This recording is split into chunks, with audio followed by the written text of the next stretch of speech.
Good afternoon, ladies and gentlemen.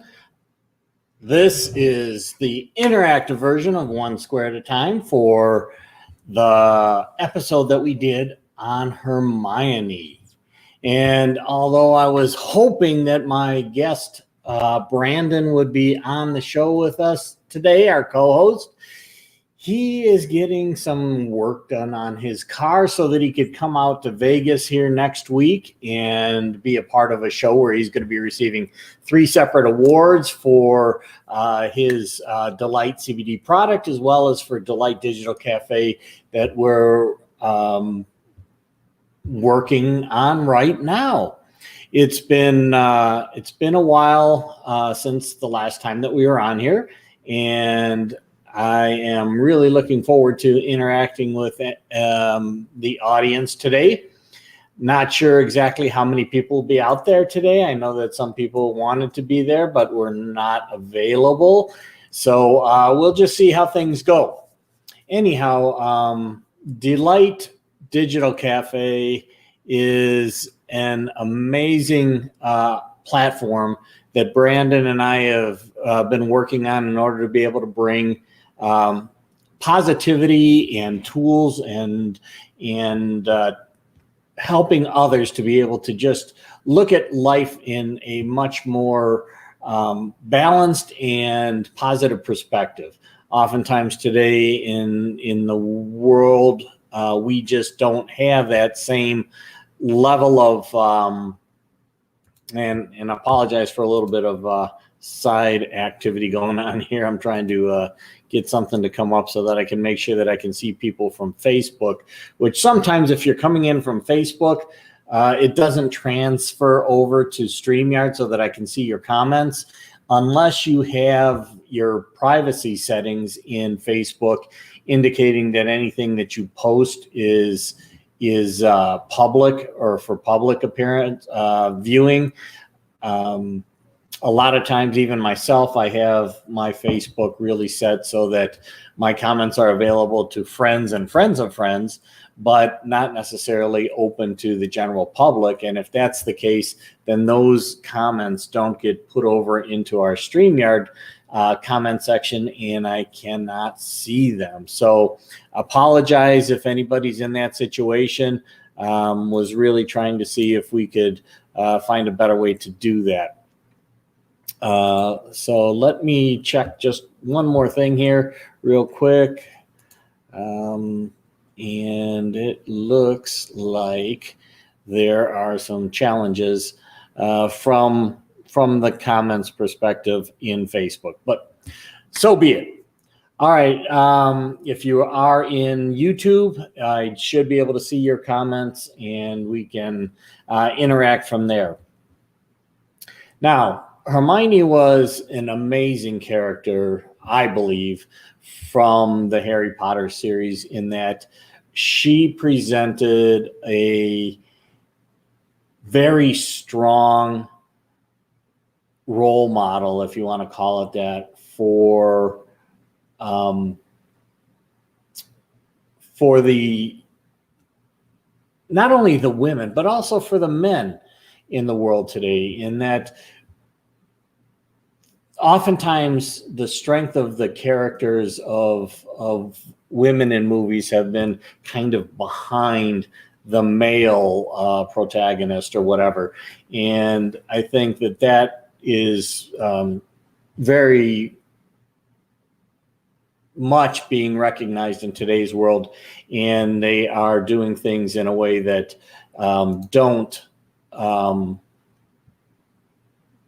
that are acknowledging that, so that the women's perspective, hey, Lena, nice to see you out there. Looking forward to any comments that you may have. It's fantastic to have family and friends from Sweden tuning in. So that's very late in the evening for them, and I appreciate you being here. Thank you very much.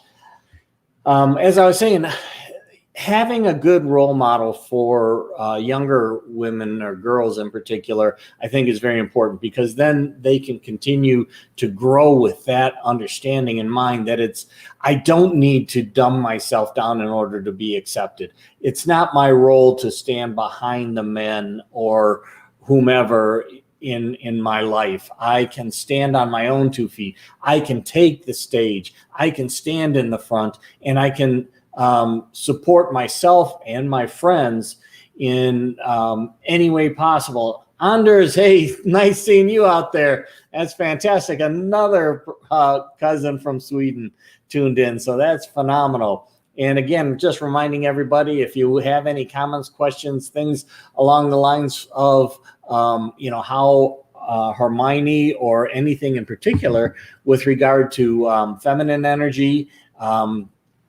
girl power, and so forth, bring those to my attention. We'll talk about them either from the comments, or I should be able to bring you on screen if you want.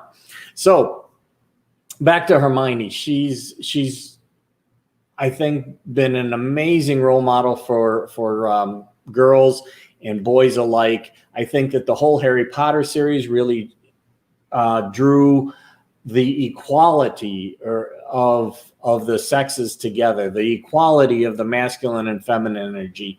And feminine and masculine energy exist in both men and women. So take advantage of that. And if you can draw upon both the masculine and feminine energy, you're going to be able to understand the world in a whole different way, a way that's going to be able to connect to more people than if you just came at it from one perspective or the other. I talked about that in that Hermione was a very inquisitive girl. She was precocious in that she was kind of mature for her age in the movie. Actually throughout the movie.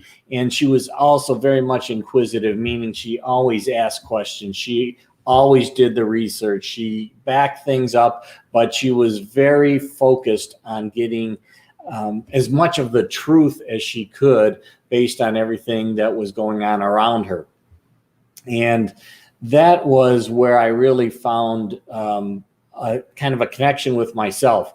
When I was growing up, I was kind of, the same as Hermione. I was the teacher's pet. And with being the teacher's pet, sometimes you do get picked on, or you're misunderstood, or they think that you're just trying to show that you're smarter than others. And that's not really the case. The case is you did the work. You understand what's going on. You want to get your questions answered, which may be different and sometimes maybe more in depth than others that haven't done the work or the studying or even just thought about it from kind of a devil's advocate perspective. And that's another thing that in life is very, very important. And I think that this is something where Hermione really balanced Harry and Ron in the movie, in that she looked at things from a different perspective. She kind of played that devil's advocate, like, okay, yeah, this is what we see. This is what we're feeling right now. But what about the, coming at it from somebody else's perspective, coming at it from one of the villain's perspective? Because when you are able to look at both your perspective and those of others, you can create a much more well-rounded response to what's going on in life. And oftentimes when things appear to be coming against you, and you really open up your mind and step kind of outside of the box and outside of your comfort zone, that's where you get to realize that, no, it's not that they're coming at you specifically. It may be that the position that you're taking is different than their belief systems. And when I talk about belief systems, I'm talking about the things that have been formed as the foundation of how we look at life from the time that we were born, through our religious learnings, through our school learnings, through our parents, through our friends, through our peer groups, through the media, and from whatever we happen to focus on comes into our mind and becomes oftentimes part of our belief system. We don't even consciously think about it. It just happens.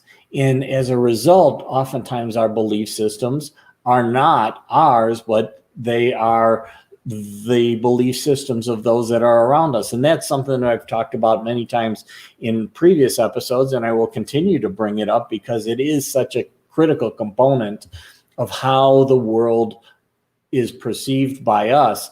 And our perception is our reality, even though the events that we may have placed meanings on are different from our specific perspective.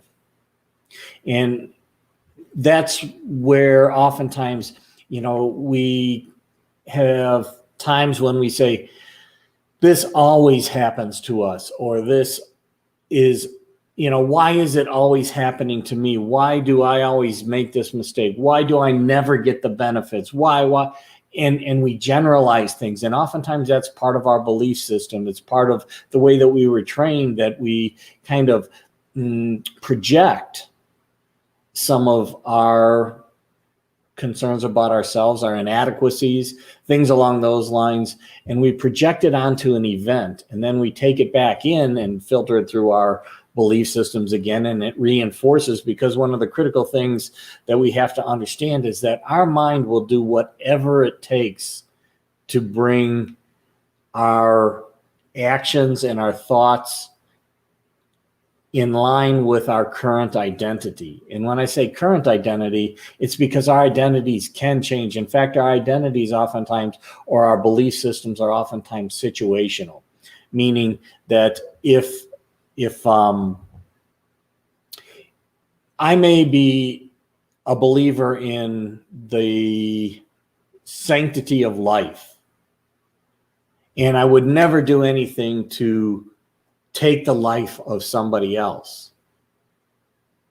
And when you say never would I do that, then you bring up a situation that's like, well, if somebody is threatening my child, my mother, my friends, would I take them out in order to protect my child, my mother, my friends? And all of a sudden, that thing that you said you would never do becomes a possibility and may become a reality. It's something that, having a military background is something that comes up all the time when you go to war, because most people are not geared to taking anybody's life. So when you go to war, and that's a potential, in fact, that's part of your job if they are attacking you or your friends or the country or whatever, you have to get past that core belief system by saying, hey, I don't believe in killing other people, but in this situation, it becomes required. So that's just kind of a side thought, but let's go back to Hermione and kind of the way that she looked at life. She was, again, always trying to find the answers. She tended to be very good at framing her questions in a more positive perspective, as opposed to saying, why can't I? It was always, how can I? And as opposed to, I don't know why or how to figure this out, it is like, how can I find a way to find the villain, find out why our villains are coming after us. She did it in a positive way. And when you ask questions in that positive way, like, how can I overcome? Or what will it take to overcome something? That's when the universe will actually bring in the answers to you in that light. Because when your mind is controlled by your questions. So if you want to have a better life, ask better questions. And Hermione tended to do that and put things into perspective. Sometimes Ron would go down a rabbit hole, or Harry would be focused on something, and Hermione would bring it back into perspective in a way that basically said, no, Harry, they're not always after you. They're after or Voldemort's after you because you're the one who survived his death curse, which has never happened in the past to Voldemort. When Voldemort was trying to kill Harry as a baby, he killed Harry's parents, but love protected Harry. That was a great thing. But then, throughout the whole Harry Potter series, it's really about Voldemort coming back and really trying to get back to becoming in full control. And Harry was really the one person, or the one witch or warlock that really intimidated Voldemort, because Voldemort couldn't kill him the first time as a very little baby. So Hermione, took these things that were going on around them, and she framed them in a way that was more open to the universe bringing the answers. And when I say the universe does, yeah, you can just sit there and say, and you go into your meditative state, and oftentimes the answers do come. But guess what? Most of the time you actually have to do some active work. You have to do some research. You have to reach out to others. You have to look at things from a different perspective. And then those answers come to you. So it's not all about just waiting for the answers to come, but to actively, or to take action to get those answers, to take action to test those hypotheses, to take action to actually complete a thought. And as I was mentioning, the questions actually, they trigger your amygdala or your reticular activating system. So when you start asking for help in a positive perspective, then those answers that come to you in a very positive way that you can leverage and use to overcome the challenges, obstacles, or take advantage of the opportunities. Because oftentimes we tend to think that, life has got nothing but obstacles. But you know what? An obstacle flipped upside down really is an opportunity. So look at it from an opportunity, like, okay, my car is broken and I can't, I'm stuck in the middle of nowhere. Well, what is that opportunity? Well, the opportunity is, first of all, how to figure out how to make things better. How can I get my situation? How can I resolve my situation? Do I stay with the car? Do I move to somewhere else? Do I walk back to the last exit and try to get somebody to help? Do I, wave down cars that may be coming by? What also can I observe around me that actually can be very, something that I wouldn't have observed before? So there's opportunities that come out of that. The other thing that Hermione really brings up, and I think is extremely important to both boys and girls, men and women, I guess I shouldn't say both, all of them, is that you have to be brave. You have to be brave enough to stand up to your opposition, to your villains, but oftentimes you have to stand up to your friends as well. And when I say that, when you are with your friends, they may be influencing you to go into a particular direction, to do a particular thing, to act in a particular way. When you're part of a clique or you're part of a gang, oftentimes you are following what that leader is telling you, or that you're following the group think. And sometimes you need to stop. In fact, I would say not sometimes, but most of the time, you need to stop and think about what's being said or what people are about to do, and decide, is that really what is me? Does that really serve me? Or am I just getting caught up in the moment? Am I getting caught up in the in the group think, and I'm just going to follow people regardless of if I know that this is a right thing to do or the wrong thing. And there's, I think, a really good example here in the United States back on January 6th, when that group went to Congress, and then they started to break in. They went through the cordon, then they started to break windows, then they went inside, then they started to trash things, and some people actually lost their lives. And others are now, being put in jail or are going to be going to court. Why is that? Because they got so caught up in the moment that they didn't stand back enough and say, wait a second, this isn't right. We have an opportunity to change this country. That's what the vote is about. They were moving in a direction believing that the vote wasn't done properly. Our votes weren't counted properly. But if you stand back and say, okay, well, wait a second, whether it was or whether it wasn't, breaking into the doors of Congress, breaking into the windows, climbing through and doing destruction to our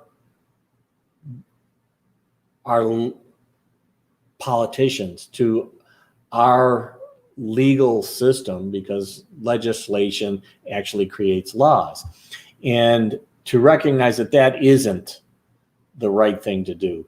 And because of that, many of the people are paying the price now, and one paid for sure with her life, and some of the defenders of Congress did the same thing. So bravery is about also saying, wait a second, even though I'm part of this group, even though I'm all excited about doing something, I have a limit that I have in my beliefs. And I believe that most people wouldn't have done that if they were doing, just there on their own.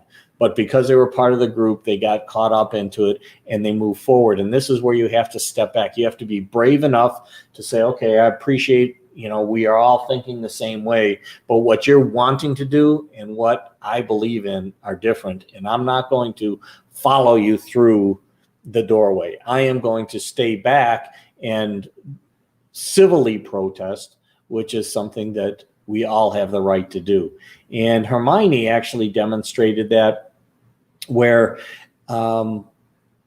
she actually had to place a spell on Neville because Neville was trying to stop Hermione and Harry and Ron from trying to find the Sorcerer's Stone. They were pursuing a path, and she decided, Neville stood up and said, no, you're going to get us in trouble. Well, in this case, they actually needed to move past that in order to get to where they could find the Sorcerer's Stone, where Harry could actually find it.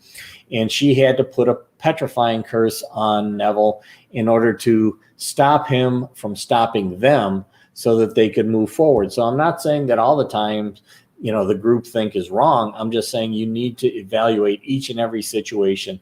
And when people talk about leadership, just like when I talk about leadership, and people ask, what's your leadership style? I say, my leadership style is situational.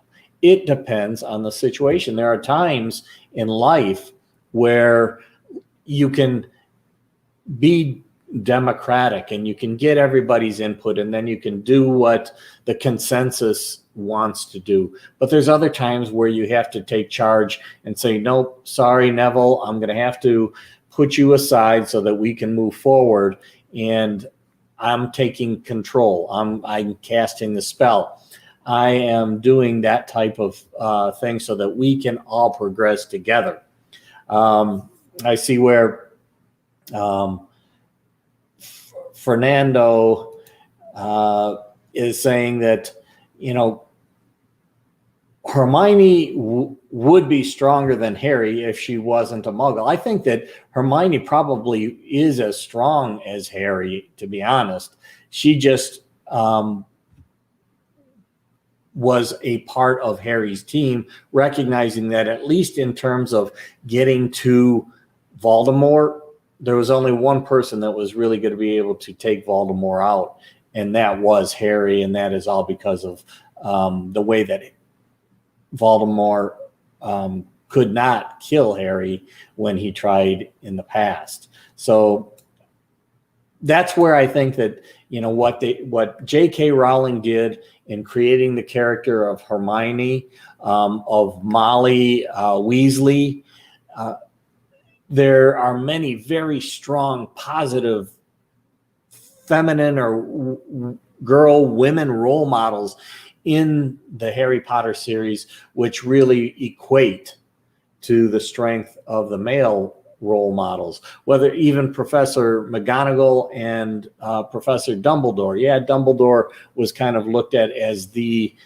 pinnacle, but it was also Professor McGonagall's support that really was able to enable the momentum of the wizards and the witches to protect Hogwarts and everybody as you start going more toward, the latter part of the Harry Potter series. Now, Bellatrix, yes.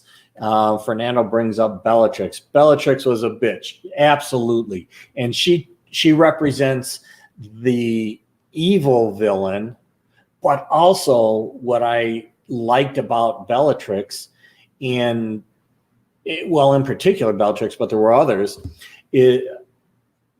the strength of the villainess, the strength of her conviction to Voldemort and the Death Eaters and so forth. She had a tremendous superpower. And remember, superpowers are not always positive or negative. They can be both. And in fact, in one person, you can have both a positive and a negative superpower. One superpower could be used both positively and negatively. So that's where there was an amazing, I think, how J.K. Rowling just created these characters and brought out the fact that, there's very strong villainesses as well as villains. And it's all about how you use those powers. Now, I see that Jessica is saying, I love her transformation throughout the series. She started very book smart and then became more street smart at the end. For me, she embodies balance, masculine, feminine energy. Can't agree with you more, Jessica, on that. Hermione, and this is what happens, with kids. Oftentimes we say, you're book smart or you're street smart. And you do need to get your nose out of the books in order to open up your perspective and to gain and balance that book smart with what's going on in the world around you.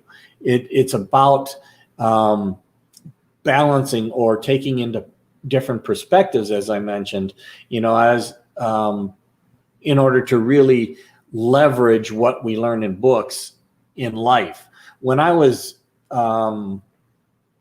implementing computer systems in logistics, one of the things that I used to always say is that the strategic consultants would come in and they'd give you this grandiose plan based on the theoretical things that could happen in terms of how you can make your business better. And then they would turn it over to my side of the house, which is implementation. And the very first thing that I would have to do is say, okay, I appreciate what the strategic guys put together and say can happen.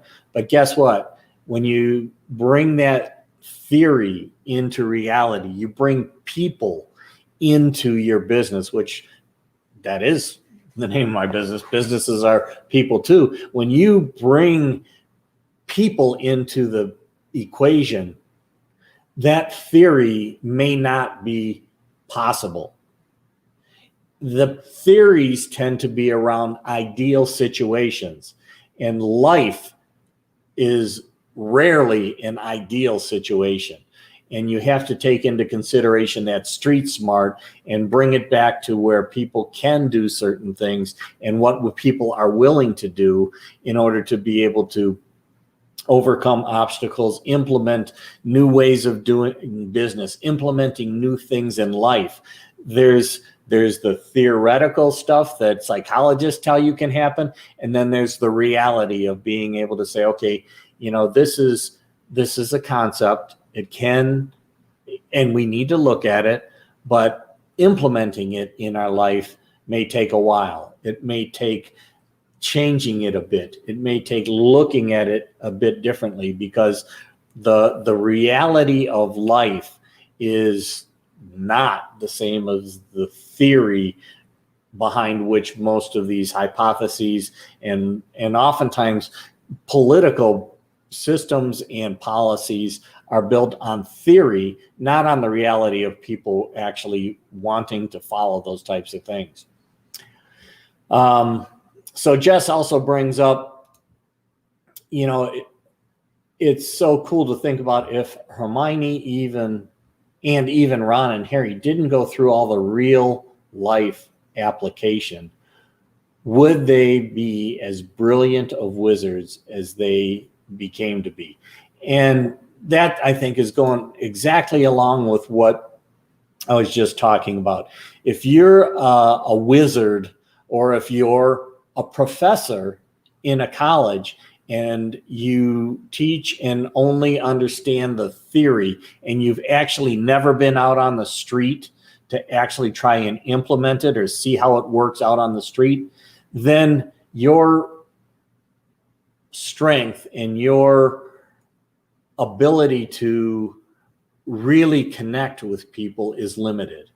And, they have, I've heard this many times before, I don't know if you have, where they say those who can do, those who can't teach. And there's some real application to that. I went through college, I went through, and got my master's degree. I've been through a lot of different things, excuse me. And as I was saying about like these strategic consultants, or sometimes even the salesmen in your company, they talk about things in a very theoretical, ideal situation, which when you try to do what they say or what they sold, it doesn't work the way that it was stated. And that has to do with really bringing real life application into the things that you learn, or bringing the theoretical into the reality. If you've got the street smart and then you go back and do some research to take a look at some of the theoretical things and you blend them together, you're going to come up with a much, I think, stronger plan for how life really can be and what can be done, as opposed to what is theoretically capable, or just the street smart, without taking into consideration that there are some theories out there that can be used to validate, support, or improve what you're thinking about if you only have the street smarts. And street smarts are critical. Oftentimes, and I know we're getting in a little bit of a different sidetrack here, but I think it's very important, because whether we're talking about the wizards and witches in Hogwarts, or we're talking about the gangs and the groups out in life, there are some extremely smart people that never went to college. I mean, even some of the greatest businessmen never went to college. Some of the greatest scientists never went to college. It was about being able to be more street smart, and then bringing in and doing the research and figuring out how to make that happen. But there are some tremendously smart kids that end up going into gangs, and they say that they're going into gangs because they want to create problems. No, that's not true. Oftentimes they're looking for a family unit. They're looking for people that are of like mind, even though that like mind may not be in line with society norms. And some of them take it beyond that, and then they do some criminal activities and so forth. But the brilliance of the minds behind them are amazing. So never discount a person and their capabilities based on the organization they may be associated with, because each individual needs to be looked at as an individual. And when we do that, we not only find out that they can be smarter than we thought or more capable than we thought, but they are also more like me than I thought. because I would venture to guess that 90 to 95% of the things that we all want in life, we want a safe place to live. We want to be able to have food on the table. We want to be able to provide for our families. We want to be able to have a safe environment. We want to be able to grow. We want to be able to learn. We want to be able to earn. Those are all things that I think are, in general, the same across the entire human race.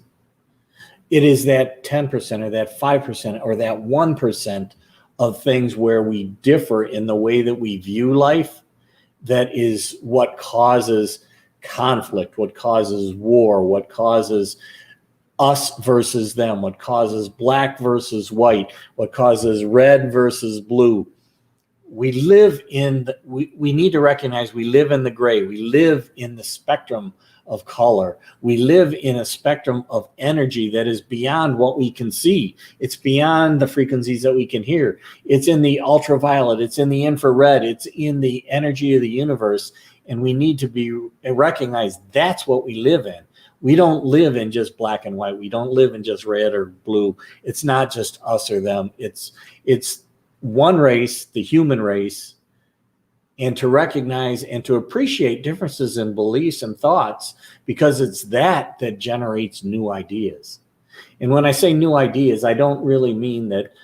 My belief is that there is no such thing as new ideas. It's about bringing together information that in a different way. It's not that information didn't exist. It's not that the math wasn't there. It's not that the theories weren't there, but it was the way that we now connected the math in a different way than we had before with the theory, and we come up with the theory of relativity. We come up with quantum physics. We come up with new policies and politics, and that's really where we're going, I think, also in terms of just the acceptance of people in general today, to get past this bullshit about color, race, creed, sexual orientation.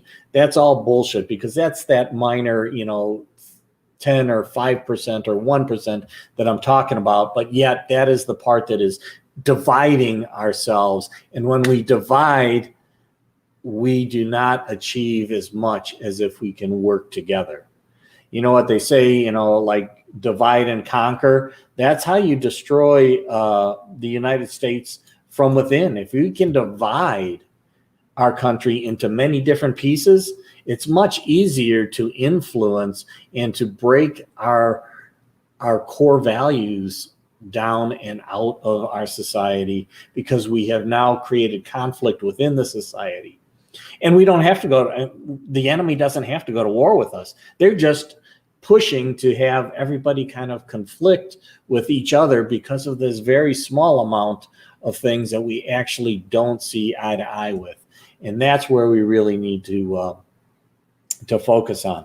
So Fernando talks about, right, all the struggle we went through they went through. This is Harry now, but it's also we in general. We were forced them to become more powerful wizards than they became. Yes, it's the struggles of life that also make us stronger, to make us overcome barriers and challenges that might otherwise stop others. It is really being able to experience life, to leverage the learnings of others, to be a part of, and to also be strong enough to stand back away and look at things from a different perspective, so that we can bring in new ways and new ideas in terms of thinking. Hey, Wendy, nice to see you out there. I'm glad that you were able to tune in. We're just continuing to move forward with our discussion of how Hermione really brings out the strength of girl power, feminine energy, and to recognize that feminine energy and even that girl power, if guys get away from this machismo kind of thing and recognize that, yes, my feminine energy, my ability to have intuition, my ability to listen, my ability to be empathetic, as opposed to my ability to be strong and take action before thinking and not listen but talk and that kind of stuff is really critical to having this toolkit in life, which really the toolkit that I brought out here was a tape measure. And when I talk about a tape measure, I'm using it when I mean being precise about how we look at life, being precise about the questions that we ask. Don't ask those general questions like, why does this always happen to me? Why does the world, why is it against me? It's, let's look at that very specific event that's drawing you to that question and say, okay, let's take something a lot of us have experienced where somebody cuts you off on the road. And you're like, why does somebody always cut me off on the road? Every time I'm going down the highway, somebody's out there and they're just doing dumb stuff, and it's going to get in an accident. It's putting me in danger. And then sometimes you get people justify this whole road rage crap about that. It is because they have generalized what's happening. You've got thousands of cars that go past you every day that don't cut you off. But that one that did, you remember, and it becomes part of that reticular activating system I mentioned. And now another time that may happen, which may be a week from now, a month from now, you're like, well, there it is again. It just proved everybody is doing this. No, during that time, 10,000 cars went past you and never cut you off. So be precise and say, oh, okay, this guy did this.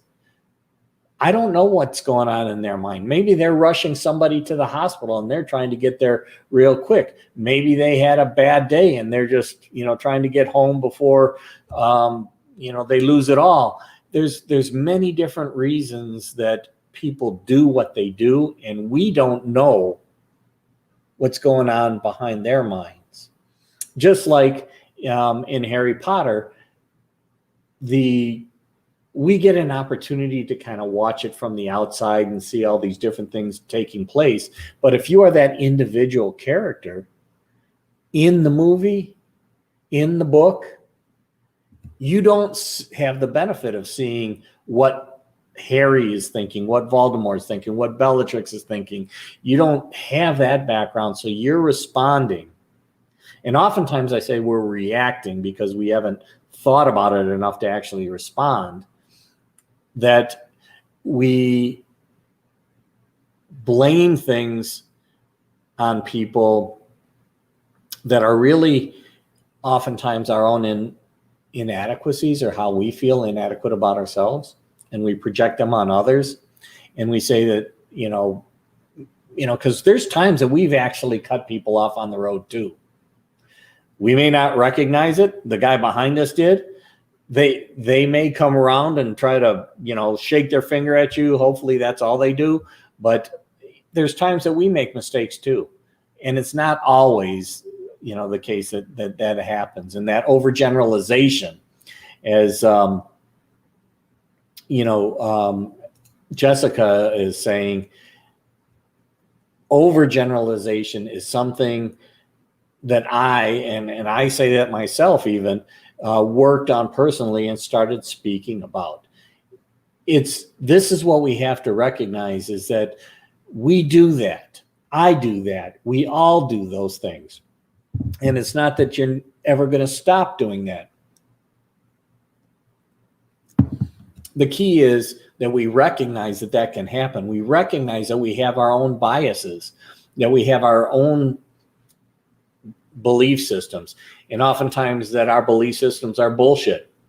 That belief system may have served us when we were in a particular situation or when we were a kid, but it doesn't serve us as an adult. It may have served us when we were in a job that had a certain manager, but it doesn't serve us in a job where we have a different leader that may be better, that may be stronger. So overgeneralizations normally will get you in trouble. At the same time, we could not live without belief systems, without filters, and without some form of grouping or chunking of life, because we are affected, even just sitting here right now, me talking with you and reading what's going on, or you listening to what, and tuning into this.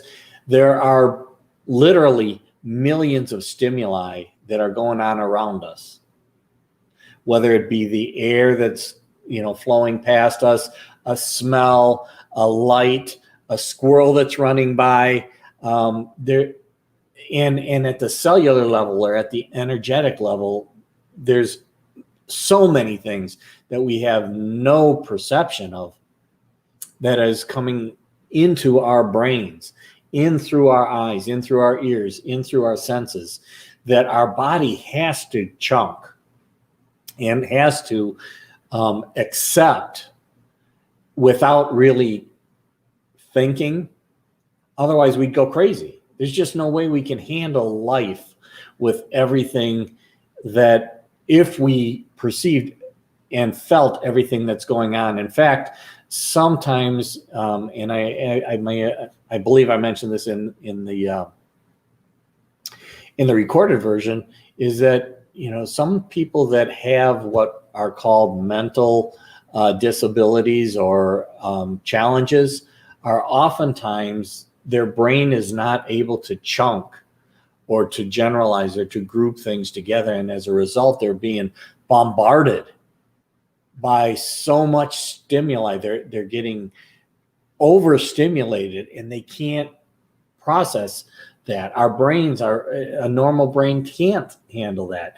And then they become classified as abnormal because they haven't, for some reason, their brain isn't working the way that most people's brain does. Their belief systems are not grouping things together. Their filters are not filtering things out. If you walk down a street and you had to actually hear every single sound, every single conversation, and feel the energy of everybody that you're walking past or that's around you, you would go crazy. There's just no way to be able to handle that. I know some people that are highly energetically sensitive, and especially after this, I keep saying a lot here. The here we go again. The COVID thing. People have been locked up in their homes, oftentimes by themselves or with a few people. And now that they're having to go out in society again, they're very intimidated because they haven't had that exposure for 12 months, 18 months. Hey, Brian, good to see you. I understand, life has things going on, so don't always get a chance to come in on time. That's fine. Actually, that's one of the benefits of being able to record things as well. But it's really about recognizing that we have many different ways of dealing with life, and oftentimes we just limit ourselves to a few specific tools. And now I'm going to get back to that whole toolkit thing. So the tape measure. The tape measure is about precision. Take a look at what your measuring device is. If your measuring device is off, then everything that you think is true is got a bias to it.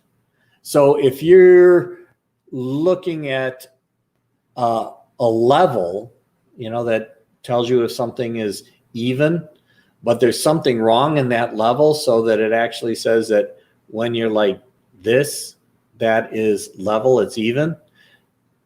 Now everything that you perceive in life that looks like this, you're going to say is even, but when it's like this, you're going to say it's off. So we need to be very precise in how we're looking at things. And a tape measure you can sometimes chop an inch or two off of a tape measure, of a yardstick, and then everything that is 30 or the yardstick is normally 36 inches. If you cut 2 inches off, it's 34 inches. But if you think that the yardstick is still 36 inches, everything that you measure is going to be two inches off, but you think it's actually correct at 36 inches.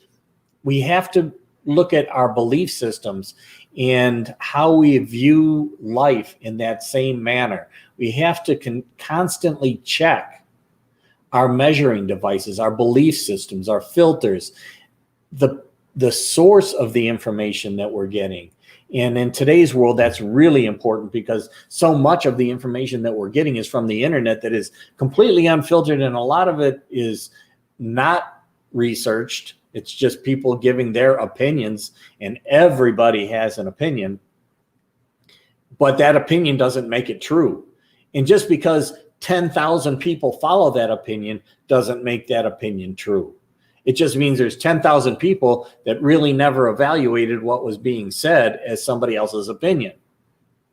So we have to constantly measure our own belief system, measure the way that we're looking at life, and validate that our measuring tool is still accurate and is valuable in the situation that we're working in. And then sometimes we're in violent agreement. So for instance, in the US, we talk about 1 inch and how big is 1 inch? Okay, an inch is that big. And you go to a European country and they're like, it's 2.454 centimeters equals an inch. So when they say that there's 2.454 centimeters, they're saying the exact same distance, but in different terms. And sometimes we don't equate those. So even though we could be talking about exactly the same thing, we're using different terms to describe it. And sometimes we can get into arguments about the fact that I'm right saying it's 1 inch, and no, you're wrong because it's 2.454 centimeters. We're in violent disagreement. And oftentimes in life, in relationships, we get into these violent disagreements that grow out of control, where we actually are trying to achieve the same goal. We are actually trying to use our tools, our measurements to evaluate what's going on in life. But because we're using a different terminology, we think that, or a different language even, we think that we're at odds with one another. We think that one is right and one is wrong, when actually both of them are right. We're just looking at it from a different perspective, a different language. And language is such an important part of our triad of life, which is about physiology, making sure that your body is hydrated, and if you are in a hunched over position, which oftentimes, if you take a look at Harry Potter, Neville initially, when he was a young kid, he was very much very placid, very hidden behind everything, kind of the if you want to call it the doofus, the person that was afraid of his own shadow. But in the latter part of the Harry Potter series, Neville is like a hero. Neville is the leader. He grew to and changed his belief systems from being one that follows and is weak to being one that is strong and is a leader. We can change those throughout our life. It's all a matter of how we actually look at ourselves, as opposed to having to wait for others to try to validate what our internal measuring systems are. So, since we do have that ability to create and evaluate our own internal measuring systems of what is right, what is wrong, what is strong, what is not, what is in line with my identity and what is not. What is my identity or my belief system doing for me today versus what it did for me yesterday versus what it's going to do for me tomorrow? Because we have that within our capability of change, we can change our lives in an instant. In an instant, just by saying, I don't think that belief system is serving me anymore. I need to look at life a little bit differently because situation has changed. My life has changed. I got new information. I have somebody new in my life. But ultimately, it's not somebody changing us. It's us changing us. We cannot change anybody. You know, oftentimes that's what we think is happening, is that we can change others. Hey, that's great. I love it. Pernilla and Sweden. I really look forward to being able to see you guys again. And I'm so happy we can interact through at least these live opportunities as well. But going back, you know, we have that power within to change in an instant. It's how long is that instant? How long is it going to take to get to that instant? And really, it's about starting to take back our own strength, to take back our own ideas and perspectives, and to evaluate them and to measure them with an accurate measuring device, which is about bringing together street smart and bringing together book smart together, bringing together my view at this time and bringing together somebody else's view at this time, because it's really playing that devil's advocate that enables us to validate, at least internally, whether something is going to be empowering for us or if it's going to disempower us, if it's going to be stressful for us. So anything that we measure against our belief system and that we take action that is outside of that core identity that we've currently got creates stress in our life. If you can remain congruent, if you can remain in line with your belief systems and you evaluate your belief systems in the way that life is, it will draw that stress out of your body. It's about being congruent. And that was the whole reason that I really started doing these types of things, is to be able to enable people to bring more tools into their toolkit, to understand how a tape measure concept can be used to evaluate what we're experiencing in life and how we're measuring life, and that we have the ability to change that measurement, or we have the ability to validate that measurement. And when we have more tools to deal with life, more ways of evaluating obstacles and opportunities in life, life becomes much more empowering. And we don't get into those levels of depression. Most of the time, levels of depression come in because we get so caught up in a particular measurement or tool, or we didn't validate the measuring devices, the filters, the belief systems that we currently have, and they're not supporting us in our life today. That's when we really get into the stress. That's when the stress can move into depression. That's when depression can take us out of our path forward, because we are so caught up in the vortex that's taking us down. By changing a belief system, you can stop that downward momentum and start to move up again. And that's all within us. It is not something that somebody can do to us, and it is not something that we can do to somebody else. We need to just look at life as that we have control of ourselves, though sometimes it's very challenging and difficult, and we can influence others, but we cannot control them. And the more that we're congruent in what we say and do and believe, the more we can impact others, because we're coming at it with an energy that is congruent and consistent and impactful and powerful. And that is how we can change the world.